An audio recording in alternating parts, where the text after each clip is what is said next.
وصلی اللہ وسلم علی نبینا محمد وعلی آلہ وصحبہ اجمعین ومن تبعہ بإحسان الی یوم الدین، اما بعد۔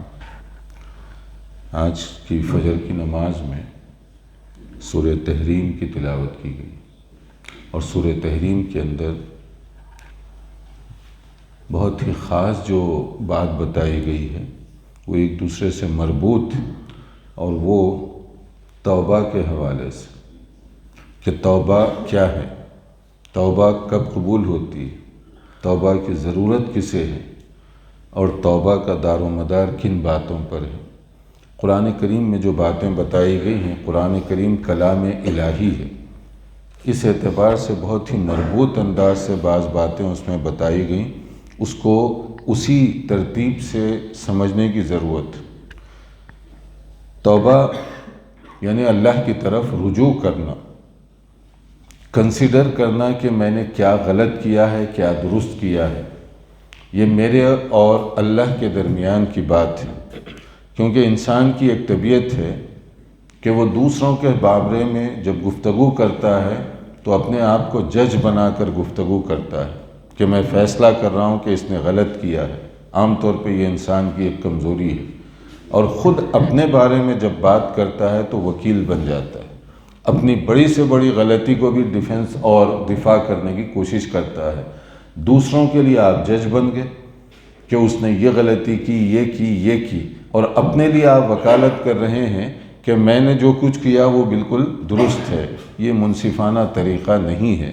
یہیں سے انسان کی غلطی ہوتی ہے، اور بڑی سے بڑی غلطی کو وہ کسی نہ کسی طرح خوبصورت الفاظ یا خوبصورت پینٹنگ کر کے سمجھتا ہے کہ میں جو غلط کر رہا ہوں وہ بھی صحیح ہے، حالانکہ ایسا نہیں ہے۔ عقل مند آدمی وہ ہے جو اپنی غلطی کو بھی اسی طرح سے تسلیم کرے جیسے دوسروں کی غلطی پر اس کی نظر ہوتی ہے، اپنی بھی غلطی کو وہ تسلیم کرے۔ تو توبہ کیا ہے کہ یہی اپنی جو غلطی ہے اس کو تسلیم کرنا سب سے پہلا اسٹیپ۔ جب آدمی توبہ اب غلطی کو تسلیم کرے گا تو پھر اس کے بعد اپنی جو رسپانسبلٹی ہے، اپنی جو اس کا اپنا جو مقام ہے اس کو بھی وہ سمجھنے کی کوشش کرے گا اور اپنے عمل کو درست کرے گا، کیونکہ آپ نے غلطی کا اعتراف کیا، ایڈمٹ کیا، تو اب اس کے بعد کا اسٹیپ یہ ہے کہ آپ وہ غلطی کو چھوڑ دیں۔ اگر آپ سمجھتے ہیں کہ یہ کام غلط ہے پھر بھی آپ وہ کیے جا رہے ہیں تو اس کا مطلب آپ سیریس نہیں ہیں، کیونکہ آپ کو سمجھ میں آ گیا کہ یہ بات میری غلط ہے پھر بھی آپ کر رہے ہیں، تو آپ توبہ یا دعا یہ سب جوک اور لطیفہ بن جائے گا آپ کے لیے۔ توبہ کے لیے پہلا اسٹیپ ریئلائزیشن کہ اپنی غلطی کو تسلیم کرنا، اور دوسرا اس کو چھوڑ دینا۔ جب آدمی اس کو چھوڑنے کے لیے تیار ہو جائے تو پھر اپنی ذمہ داری درست سمت پر وہ لگائے، جو کام اس کو کرنا چاہیے اسی طرح سے وہ کرے گا۔ یہ ہے توبہ جس کا ذکر کیا گیا، یا ایھا الذین آمنوا توبوا الی اللہ توبۃ نصوحا۔ یہ نہیں کہا گیا جس توبہ، کہا جا رہا ہے توبۃ النصوح۔ توبۃ النصوح کیا ہے؟ توبۃ النصوح کا مطلب ہے کہ سنجیدہ توبہ، خالص توبہ، کہ ریئلائز کرتے ہوئے، محسوس کرتے ہوئے کہ میں نے یہ کام غلط کیا، یہ میرے اور اللہ کے درمیان ہے، اعتراف۔ اس کو بھی ذہن میں رکھیے۔ توبہ یہ نہیں کہ لوگوں کے سامنے میں ایڈورٹائزمنٹ کر رہا ہوں، بلکہ میرے اور اللہ جو عالم الغیب ہے اس کے سامنے میں یہ اعتراف کر رہا ہوں۔ اور دوسری چیز کیا ہے؟ اس غلطی یا برائی یا گناہ کو ایٹ ونس گیو اپ کر دیں آپ۔ مثلا ایک آدمی سود میں انوالو، معلوم نہیں تھا، سود میں انوالو ہو گیا، اب مسئلہ معلوم ہوتے ہی کام کیا ہے، یا توبہ کا صحیح طریقہ کیا ہے؟ سود کو چھوڑ دیں۔ پھر اب آدمی سود پر سود لیے بھی جا رہا ہے اور کہہ رہا ہے یا اللہ تو غفور الرحیم ہے، تو یہ ہے جوک اور مذاق توبہ کے ساتھ۔ اللہ بلا شک و شبہ غفور ہے، اللہ کی صفات میں رحم ہے، اللہ تعالیٰ رحمان ہے، یہ ساری اسماء و صفات اللہ تعالیٰ کے ساتھ مختص ہیں، مگر اللہ کا ایک قانون ہے، اس کو بھی ذہن میں رکھیے۔ غافر الذنب وقابل التوب شدید العقاب ذی الطول لا الہ الا ہوا الیہ المصیر۔ وہ گناہوں کو معاف کرنے والا ہے، وہ توبہ کو قبول کرنے والا ہے۔ یہ دو ہی باتیں پیش کی جائیں۔ اس کے ساتھ آیت میں کہا جا رہا ہے کہ شدید العقاب بھی ہے اللہ تعالیٰ، سخت سزا دینے والا بھی ہے۔ کس کے لیے قابل التوب ہے؟ جو ریئلائز کریں، گناہ کو چھوڑ دیں، ان کے لیے اللہ تعالیٰ غفور الرحیم ہے۔ اور جو اپنی غلطی کو چھوڑنے کے لیے تیار نہیں ہے، ان کے لیے شدید العقاب والی بات بھی ہے۔ یہ ہے چیک اینڈ بیلنس، کہ جنت کا بھی تصور ہے، جہنم کا بھی تصور ہے، عفو درگزر کا بھی ہے، لیکن عقاب اور معاقبہ جو ہے، سزا، اس کا بھی کنسیپٹ یہاں پر رکھا گیا ہے۔ تو توبہ کے لیے گناہ کو چھوڑ دینا یہ ضروری ہے، اور گناہ کو چھوڑنے کے بعد پھر تیسرا جو اسٹیپ ہے، اب آپ صحیح زندگی گزاریں۔ پہلا یہ ہے کہ آپ نے غلطی کا اعتراف کیا، دوسرا یہ ہے کہ آپ اس کو چھوڑ رہے ہیں، اور تیسرا اپنی زندگی کو اب تبدیل کریں، پریکٹیکل تبدیل کریں۔ اور اس میں ایک اور چیز کو ایڈ کر لیں زیادہ، وہ یہ ہے کہ اگر توبہ، یہ 3 اسٹیپ ان لوگوں کے لیے ہیں جو ہمارے اور اللہ کے درمیان کی اگر کوئی بات ہو، مثلا حقوق اللہ میں کوئی کمی کوتاہی ہوئی، تو آدمی اعتراف کرے اور اس کو چھوڑ کر صحیح راستے پر چلے، اللہ غفور الرحیم ہے۔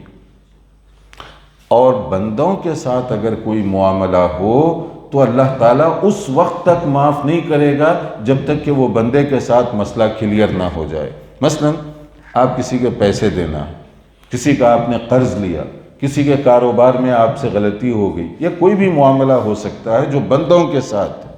جب بندوں کے ساتھ کوئی معاملہ ہو تو اس میں چوتھا اسٹیپ یہ ہے کہ اس بندے کے ساتھ جس کے ساتھ زیادتی ہوئی ہے، معاملے کو سیٹل کر لیں، یا تو اس کا حق دے دیں واپس، یا اگر حق نہیں دے سکتے تو پھر اس کے ساتھ وہ بات طے کر لیں۔ اگر وہ معاف کرے گا تو اللہ بھی معاف کرے گا، وہ معاف نہ کرے تو اللہ تعالیٰ اس کو معاف نہیں کرے گا۔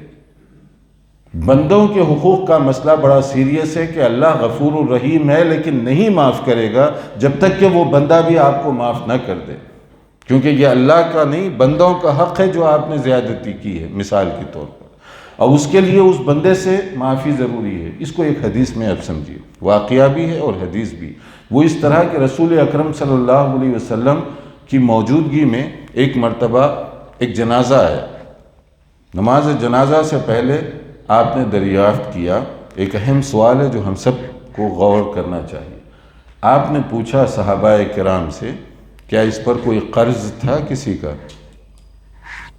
اب دیکھیے، نماز جنازہ تو اللہ سے عفو درگزر اور اس کی بخشش کے لیے، سفر آخرت پر روانگی کے لیے دعا کا ذریعہ ہے، مگر سوال آپ نے کیا کیا، کیا اس کا کوئی لین دین قرض وغیرہ ہے؟ تو صحابہ نے بتایا ہاں ہے، مگر بہت تھوڑا سا، بہت تھوڑا سا، جس کو ہم کہہ لیں 2 دینار کی، یعنی 2 روپیے سے بھی۔ تو نبی صلی اللہ علیہ وسلم نے فرمایا کہ اس کی پیمنٹ یعنی ادائیگی کا کیا اس نے انتظام کیا؟ کچھ بھی نہیں، وفات ہو گئی، ختم ہو گئی۔ تو آپ نے کہا پھر تم لوگ نماز جنازہ اس کی پڑھ لو، آپ پیچھے ہٹ گئے۔ اب آپ دیکھیے کتنی بڑی محرومی ہے کہ نبی صلی اللہ علیہ وسلم بنفس نفیس موجود ہیں، مگر آپ پڑھانے سے پیچھے ہٹ گئے نماز جنازہ۔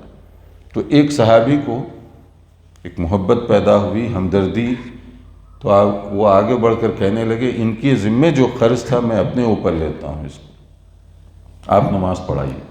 تو نبی صلی اللہ علیہ وسلم نے ان سے کہا کہ دیکھو، تم جو اپنے اوپر لے رہے ہو اس کو ادا کرنا پڑے گا، یہ جذباتی طور پر تم اپنے اوپر لے رہے ہو یہ نہیں، بلکہ اس کو ادا کرنا پڑے گا۔ تو انہوں نے کہا منظور ہے۔ پھر آپ صلی اللہ علیہ وسلم آگے بڑھے اور آپ نے نماز جنازہ پڑھا دی۔ اس میں سبق کیا ہے کہ اصل میں نبی کریم صلی اللہ علیہ وسلم نے جو سبق دیا وہ یہ کہ لوگوں کا جو معاملہ، حقوق، لین دین، قرض وغیرہ کا ایشو اتنا سیریس ہے کہ معمولی رقم ہونے کے باوجود آپ نے ایکسٹریم جو بات کہی کہ تم لوگ پڑھ لو اس کی نماز جنازہ، اس سے ہم سمجھ سکتے ہیں کہ حقوق العباد کا مسئلہ یہ کتنا سیریس ہے۔ دنیا معاف کرے یا نہ کرے، مگر اس آدمی کے ساتھ جس سے آپ نے زیادتی کی ہے، اس کی معافی کے ساتھ آپ کی توبہ کا دار و مدار ہے، اور اس کے ساتھ مسئلے کو اگر کلیئر کر لیا جائے تب تو ٹھیک ہے، ورنہ پھر اللہ تعالیٰ کے پاس اس کی جو باس پرس ہونے والی ہے، وہ جیسے ایک دوسری حدیث میں کہا گیا کہ آدمی بڑی نیکیوں کے ساتھ اللہ کے دربار میں پیش ہوگا۔ یہ قیامت کا مرحلہ ہے، میدان محشر کا، بڑی نیکیاں ہوں گی اس کی، لیکن دوسری طرف یہی بندوں کے جو معاملات ہیں، وہ شکوہ کرنے والے بھی وہاں ٹھہرے ہوئے ہوں گے جو شکایت کریں گے، کیونکہ انصاف تو سب کے ساتھ ہوگا۔ دنیا میں آپ طاقت ہے، دنیا میں آپ کے پاس کچھ بھی ہو سکتا ہے، قانون کو آپ کسی طرح بھی چینج کر سکتے ہیں، مگر کیا کل جب آخرت میں ہم اللہ وحدہ لا شریک کے سامنے ٹھہرے ہوئے ہوں گے تو وہاں بھی قانون کو تبدیل کر دیں گے؟ وہاں بھی اپنی طاقت کا مس یوز کر سکیں گے؟ ایسا تو نہیں ہوگا۔ وہاں انصاف کے ساتھ معاملہ ہوگا۔ شکایت کرنے والا آئے گا، نمبر 1 وہ کہے گا کہ میرے ساتھ یہ زیادتی ہوئی، تو اب کیسے اس کی ادائیگی ہوگی؟ جتنی زیادتی ہوگی اس کے پاس جو نیکیاں ہیں، اس نے جتنا ظلم کیا وہ نیکیاں اس کو دے دی جائیں۔ دوسرا آدمی بھی شکایت کرے گا، اس کے ساتھ پھر کچھ نیکیاں اور اس کو دے دی جائیں گی، یعنی نیکیوں کے ذریعے سے اس کی پیمنٹ ہو رہی ہے، مگر پیمنٹ ریجیکٹ نہیں کی جا رہی، ہوگی پیمنٹ۔ جتنا ظلم اور زیادتی کیا ہوگا اس کے مطابق اس کی نیکیاں اس کو دے دی جائیں گی، پوری نیکیاں ختم ہو جائیں گی۔ پھر بھی شکایت کرنے والے موجود ہوں گے، جو حقوق العباد میں کمی کوتاہی کرتے ہیں، لین دین معاملات اس میں کوئی گڑبڑ کرتے ہیں، وہ ایک نہیں 1000 بار اس کو سوچیں کہ پھر بھی شکایت کرنے والے ہوں گے تو اب کیا ہوگا؟ نیکیاں تو ختم ہو گئی اس کی۔ اس کے بعد یہ ہوگا کہ جتنا اس نے ظلم اور زیادتی کا کام کیا ہوگا اتنا اس کا گناہ لے کر اس کے اکاؤنٹ میں داخل کر دیا جائے، پیمنٹ ہوگی۔ نیکیاں نہیں ہیں تو پھر اس کے گناہ تم اپنے اوپر لو، وہ اسی حساب سے اس کو دیا جائے گا۔ آیا نیکیوں کے ساتھ تھا، جب فیصلہ ہوتے ہوتے سارے گناہوں سے بھرا ہوا ہوگا۔ اس نازک موقع پر جبکہ ایک ایک نیکی کی بڑی قیمت ہوگی، وہاں اگر ہماری نیکیاں ختم ہو جائیں اور دوسروں کے گناہوں کا بوجھ ڈال دیا جائے تو یہ کتنی محرومی کی بات ہوگی۔ اس کے لیے آدمی کو سنجیدگی کے ساتھ ریئلائز کرنا چاہیے کہ کہاں کیا کوتاہی ہو رہی ہے، اور پھر اس کے لیے کیا ہے؟ 2 خاص باتیں جو اسی صورت میں جو پڑھی گئی، یا ایھا الذین آمنوا قوا انفسکم واہلیکم نارا۔ میری گزارش ہے آپ حضرات سے کہ یہ جو قرآن کریم کی یہ آیت ہے، کبھی تنہائی میں بیٹھ کر ترجمے کا کوئی قرآن آپ لے لیجیے، سورہ تحریم، اس کو ذرا پڑھیے، آپ پھر اپنے اوپر لاگو کیجیے اس کو۔ اس میں جو بات کہی جا رہی ہے قوا انفسکم، کہ تم اپنے آپ کو، وَأَهْلِيكُمْ اپنے اہل و عیال کو، امیڈیٹ فیملی ممبرز، ان کو جہنم کی آگ سے بچاؤ۔ جہنم کی آگ سے اپنے آپ کو اور اپنے فیملی ممبرز کو تم بچاؤ۔ تو کیسے بچاؤ گے فیملی ممبرز کو جہنم کی آگ سے؟ جہنم میں جانے سے بچانے کے لیے ایمان اور عمل صالح اس کی بنیاد ہے۔ اگر ایمان اور عمل صالح نہ ہو تو وہ جہنم سے بچ نہیں سکتا۔ تو اس میں کہا جا رہا ہے یہ میری ذمہ داری ہے کہ جس طرح میں اپنے بچوں کے لیے کھانے کا، کپڑے کا انتظام کرتا ہوں، اس سے کہیں زیادہ ان کو جہنم سے بچانے کا بندوبست کروں۔ یہ ماں باپ کی ذمہ داری ہے۔ اسی طرح میں اپنے آپ کو جہنم کی آگ سے بچاؤں۔ جہنم دنیا کو خوبصورت بنانے آدمی کتنی کوششیں کرتا ہے، اپنے گھر کو، اپنے مال کو، اپنے کاروبار کو بہتر بنانے کے لیے۔ جنت کو بھی خوبصورت بنانے کے لیے کبھی ہم نے کوشش کی؟ جنت کے حاصل کرنے کے لیے کبھی ہم نے کوشش کی؟ جنت کے حصول کے لیے کوئی کسی کا خاندان، نسب، خون، کوئی چیز کام آنے والی نہیں، بلکہ یہاں ایمان اور عمل صالح کی بنیاد پر فیصلہ ہونے والا ہے۔ اور ایمان اور عمل صالح کا تعلق پرسنل لائف کے ساتھ، اپنی اپنی انفرادی زندگی کے ساتھ ہے۔ کوئی آدمی یہ پسند نہیں کرے گا کہ اس کا بیٹا یا بیٹی خاص طور پر کم عمر ہو تو بھوکے تڑپتے رہیں۔ کوئی آدمی، ماں یا باپ اس کو پسند نہیں کریں۔ ہو سکتا ہے آپ بھوک برداشت کریں، پیاس برداشت کریں، مگر بچے کی یا بیٹی کی پیاس آپ سے دیکھی نہیں جائے گی، جو محبت کا تقاضا ہے۔ تو جہنم کی آگ دیکھی جا رہی ہے۔ بچہ اگر بگڑ رہا ہے تو وہ آپ کے لیے قابل قبول ہے، بچی تباہ ہو رہی ہے تو وہ آپ کے لیے ایکسیپٹیبل ہے۔ اس سے بچنے کے لیے آپ نے کیا کیا؟ اور کل یہی بچے جو پھولوں کی طرح سے آپ پال رہے ہیں، اپنے سینے سے لگائے رکھے ہیں، کہیں یہ نہ ہو کہ اللہ کی بارگاہ میں یہ شکایت کر دیں کہ ہمارے والدین نے اپنی ذمہ داری ادا نہیں کی، کیا بنے گا وہاں پر؟ اس کے برعکس اگر اولاد نیک ہو تو حدیث میں کہا گیا زندگی میں وہ سکون کا ذریعہ، قبر میں راحت کا ذریعہ، حشر میں بھی وہ اللہ کے پاس نجات کا ذریعہ بنیں گے، نیک اولاد۔ کہا گیا ولد صالح یدعو لہ، ایسی نیک اولاد جو مرنے کے بعد والدین کے لیے دعا کر سکتی ہو۔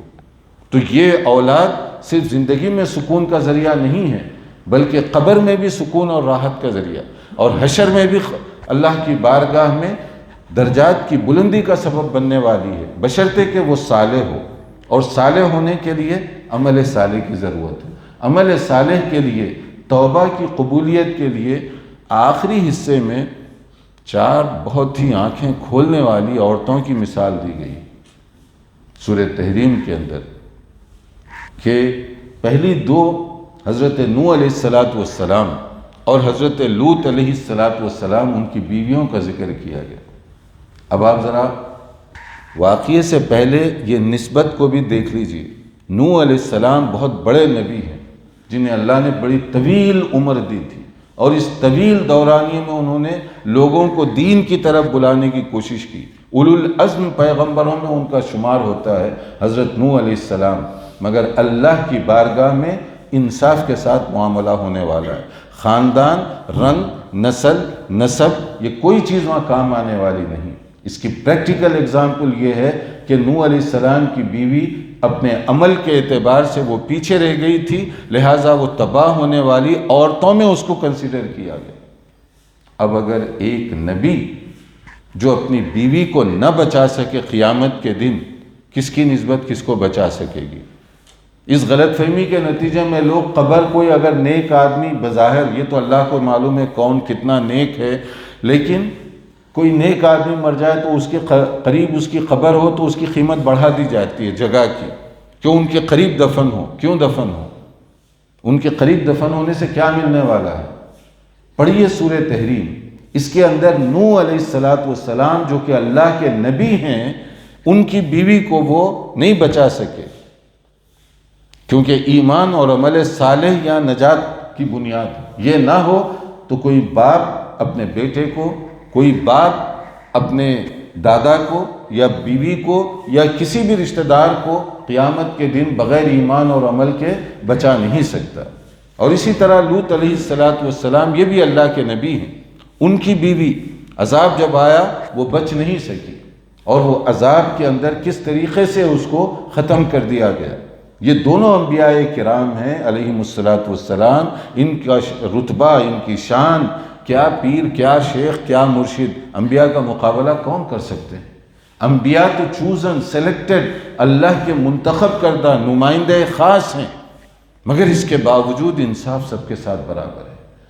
اور وہاں چونکہ وہ بیویاں دونوں انبیاء کرام کی، وہ ایمان اور عمل کی جو کسوٹی مقرر کی گئی اس پر پوری نہیں اتری۔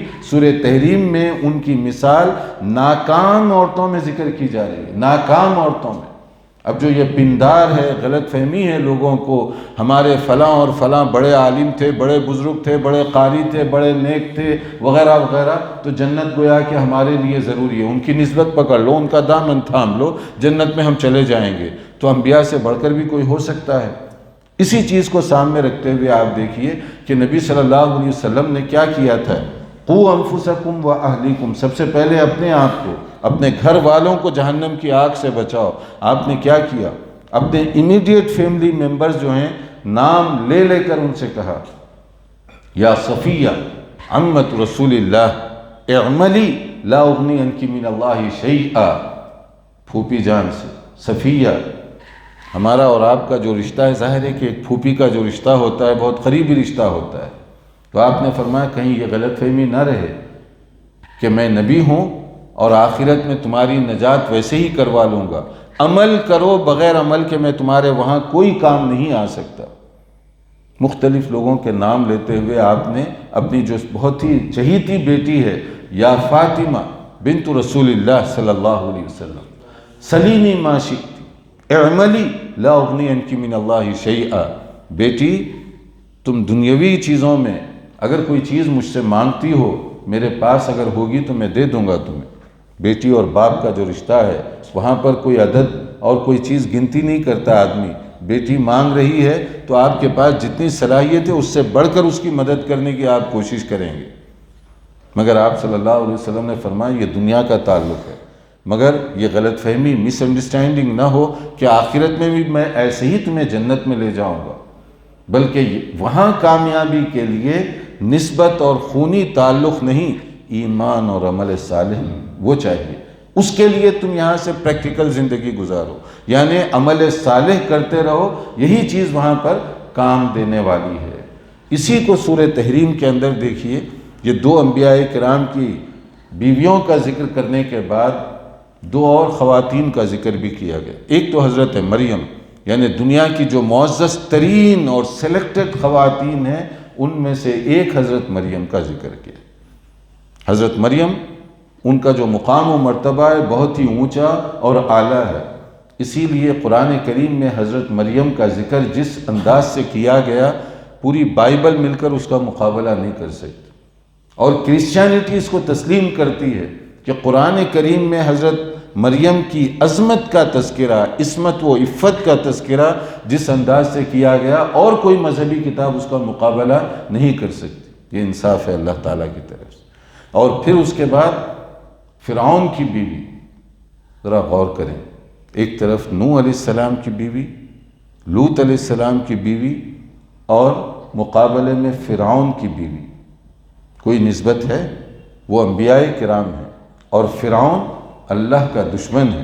اس نے دعویٰ کیا تھا انا ربکم الاعلی، روئے زمین پر اگر کوئی قابل عبادت ہے تو وہ میں ہوں. یہ فرعون کا دعویٰ تھا. تم مجھے چھوڑ کر کسی اور کی عبادت کر رہے ہو، بندگی کرنا چاہتے ہو میری بندگی کرو، میری عبادت کرو. یہ انداز تھا اس کا. یہ فرعون ہے، لیکن یہ اللہ کا دین ہے. کسے کب توفیق ملے کوئی کہہ نہیں سکتا. فرعون کی بیوی کو توفیق ہوئی. جس دین کو وہ ختم کرنے کے لیے گھر گھر بنی اسرائیل کے بچوں کو قتل کروا رہا تھا، ذبح کروا رہا تھا، اللہ تعالیٰ نے اس کے گھر میں خود اسلام داخل کروا دی، اور فرعون کی بیوی مسلمان ہو گئی. وہی جس اسلام کو وہ روکنا چاہتا تھا، اپنی کنٹری سے ختم کرنا چاہتا تھا. اللہ کا کرم کہ وہ، اور یہ اللہ تعالیٰ کی دیکھیے شان کہ وہ جہاں چاہے اسلام داخل کر دے. کنٹری سے اسلام ختم کرنے کے لیے اس نے اتنا ظلم و ستم کیا، کتنے بچوں کو ذبح کروا دیا، اور خود دین اس کے گھر میں داخل ہوا. کیا حال ہوا ہوگا فرعون کا جب اس کو اطلاع ملی کہ تمہاری اپنی بیوی خود مسلمان ہو گئی ہے؟ کیا حال ہوا ہوگا؟ اگر آپ کے گھر میں آپ کی بیوی آپ کی مرضی کے خلاف تھوڑا سا کام کرے تو مرد حضرات ذرا غور کر لیں ان کا ریئیکشن کیا ہوتا ہے، وہاں پر رد عمل کیا ہوتا ہے. اور یہاں تو فرعون اور اسلام کا معاملہ تھا. اپنی بیوی کے مسلمان ہونے کی اطلاع پر فرعون کا کیا ریئیکشن ہوگا، اس کو ہر شوہر ذرا غور کر لے اپنی جگہ پر. وہ سارا ریئیکشن اس نے دکھایا، اور وہ ریئیکشن کی تفصیل کچھ مختلف تفسیر وغیرہ کے اندر جو ذکر کی گئی ہے بڑی رونگٹے کھڑا کر دینے والی ہے. پہلے اس نے وارننگ دی، دھمکی دی، سمجھانے کی کوشش کی، وہ ساری چیزیں ناکام ہو گئیں. کیونکہ جب ایک مرتبہ اسلام کی محبت دل میں جگہ بسا لے، دنیا کی کوئی مصیبت اس کے سامنے مصیبت نہیں رہتی. دنیا کی کوئی تنگی اس کے سامنے تنگی نہیں ہوتی. اللہ پر جب ایمان لایا تو یہ دنیا تو گزرنے والی ہے، روکھی سوکھی بھی گزر جائے گی، اچھے انداز سے بھی گزر جائے گی، مگر آخرت اس کی کامیابی کا دار و مدار اسی استقامت پر ہے، یعنی فرم ہو جانا، اپنے ایمان پر ثابت قدم رہنا. تو فرعون نے اپنی بیوی کو روکنے کی جو بھی کوششیں کی ناکام ہوا. اس کے بعد وہ بہت سخت سزائیں دینے لگا. بالآخر اس کی جو عادت تھی سختی اور تکلیفیں پہنچانے کی، خود اپنی بیوی کو وہ تختہ مشق بنایا، اور وہ اس طریقے سے جیسے لوہے کی کیلیں میخ وہ اس کے پاؤں میں مارا. اب زندہ انسان جس کے پاؤں میں اگر کانٹا بھی چبھ جائے تو آدمی تڑپنے لگتا ہے. اگر میخیں مار دی جائیں، کیلے مارے جائیں، کیا تکلیف ہو رہی ہوگی. خون نکل رہا ہے، اور ہر اس کے بعد اس کا سوال ہو رہا ہے اب چھوڑ دو گی اسلام کو. لیکن جو اسلام کی محبت دل و دماغ میں جگہ بسا لے وہ کس طرح انکار کرے. تو اس نے کہا کہ نہیں. تو پھر اسی طرح کی اس کی سزا بڑھتی گئی. اس نے اس موقع پر ایک دعا کی جو آخری آیت میں، رب ابنی لی عندک بیتا فی الجنہ، کہ اللہ مجھ پر جو ظلم اور زیادتی ہو رہی ہے تو دیکھ رہا ہے اس کو، میرے لیے تو جنت میں ایک گھر بنا دے. اب یہ دعا گھر میں بیٹھ کر نہیں ہو رہی تھی، یہ دعا اتنی محنت اور کوشش کے بعد ہو رہی تھی. اللہ تعالیٰ دعائیں قبول کرتا ہے مگر کب قبول ہوتی ہے، توبہ قبول ہوتی ہے مگر کب ہوتی ہے۔ اب یہ دیکھیے فرعون ورسس اس کی بیوی، جب اس نے دعا کی تو بعض مفسرین نے ایک عجیب سی بات لکھی ہے، یوں لگتا تھا جیسے کہ وہ جنت کا نظارہ کر رہی ہے کہ تمہارے اور یہ گھر میں داخلے کے درمیان صرف زندگی اور یہ موت کا فاصلہ ہے، جیسے تمہاری آنکھ لگ گئی تو یہ گھر تمہارے انتظار میں ہے، یعنی تمہاری دعا قبول ہو چکی ہے، اس کے بعد تو اس کے لیے کوئی تکلیف نہیں رہی، چاہے جسم سے خون نکل رہا ہو، چاہے کیلے ٹھوکے جا رہے ہوں، چاہے کچھ بھی ہو رہا ہو، اللہ نے دعا قبول کی، اللہ نے فرعون کی بیوی کی توبہ قبول کی، مگر کب قبول کی یہ ہے ہم سب کے لیے غور طلب۔ تو اس کے بعد فرعون کی بیوی کو بطور مثال کے ساری دنیا کی عورتوں کے لیے پیش کیا جا رہا ہے کہ ایمان یہ ہوتا ہے، دعا ایسے قبول ہوتی ہے، توبہ کس کی اور کب اللہ تعالیٰ قبول فرماتا ہے، وہ رب العالمین نے فرعون کی بیوی کو ایک اعلیٰ ترین خاتون کے طور پر پیش کر رہا ہے۔ پھر ایک بار یہ جو خواتین کا ذکر ہے اس پر غور کر لیجیے، نوح علیہ السلام اور ان کی بیوی، لوط علیہ السلام اور ان کی بیوی، ادھر فرعون جو اللہ کا دشمن اور اپنے آپ کو انا ربکم الاعلیٰ کہا، اس کی بیوی ہے، لیکن دائرہ اسلام میں داخل ہونے والی جو خاتون ہے اس کو ایک ایگزامپل کے طور پر پیش کیا جا رہا ہے ساری دنیا کی عورتوں کے لیے۔ انصاف دیکھیے، اور ایک نبی کی بیوی ہونے کے باوجود ایمان اور عمل صالح سے محروم ہے تو اس کو ناکام خواتین کے طور پر اس میں پیش کیا جا رہا ہے۔ اور یہ صرف واقعہ نہیں ہے، میں ہمیشہ کہتا ہوں قرآن کریم جیسے کہ شیشہ ہے، مرر، اس میں ہم اپنے آپ کو بھی چیک کریں۔ یہ پرانے لوگوں کی قصے اور کہانی یا ہسٹری بک نہیں ہے، یہ بک آف گائیڈنس ہے، یہ کرائیٹیریا ہے، الفرقان اس کو کہا گیا، حق اور باطل کو سمجھنے کا بہترین ذریعہ۔ اس کو ذرا آج کی دنیا پر اپلائی کیجیے کہ فرعون کے گھر میں اسلام داخل ہوا، جو کہ دیکھنے میں بہت ناممکن لگتا تھا نا، فرعون کے گھر میں اسلام داخل ہو جائے، اس کی بیوی مسلمان ہو جائے، واقعہ ختم نہیں ہوا۔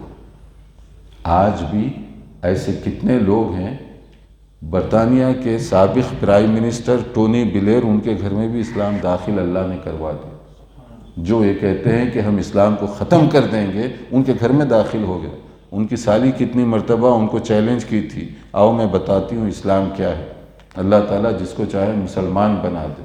اور اسی طرح سے ایک دو نہیں کہ کسی نے یہ دعویٰ کیا تھا یورپ میں، جرمنی کے اندر، کہ ہم یہاں سے اسلام کو باہر کر دیں گے کیونکہ اسلام باہر والوں کا دین ہے۔ جب اس کی بیٹی مسلمان ہوئی تو پھر اخباروں نے وہاں پر ایک عجیب سی سرخی لگائی، کیا اب بیٹی کو بھی آپ باہر کر دیں گے جرمنی سے؟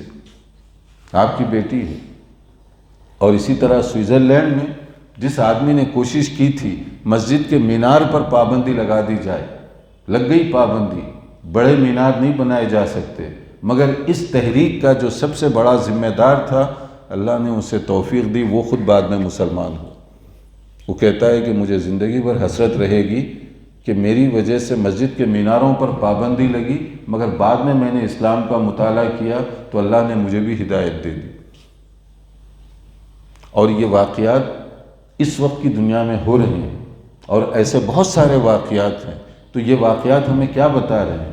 فرعون کے گھر میں جو اسلام داخل ہوا، یہ مثال ہے ہمارے لیے کہ آج بھی اللہ تعالیٰ کا وہی قانون ہے، اور بڑے بڑے لوگ جو اسلام کے خلاف سرکشیانہ باتیں کرتے ہیں، اللہ تعالیٰ نے کس طرح ان کے گھروں میں اسلام داخل کیا۔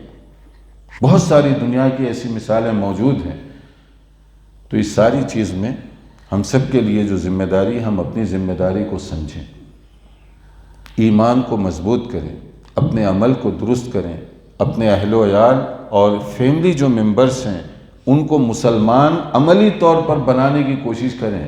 لفاظی کے ذریعے الفاظ کا غلط سہارا لے کر آپ کسی کو کچھ بھی بول سکتے ہیں، مگر اللہ اور آپ کے درمیان کی جو بات ہے وہ الفاظ کی نہیں، حقیقت کے اوپر بیس کر رہی ہوگی۔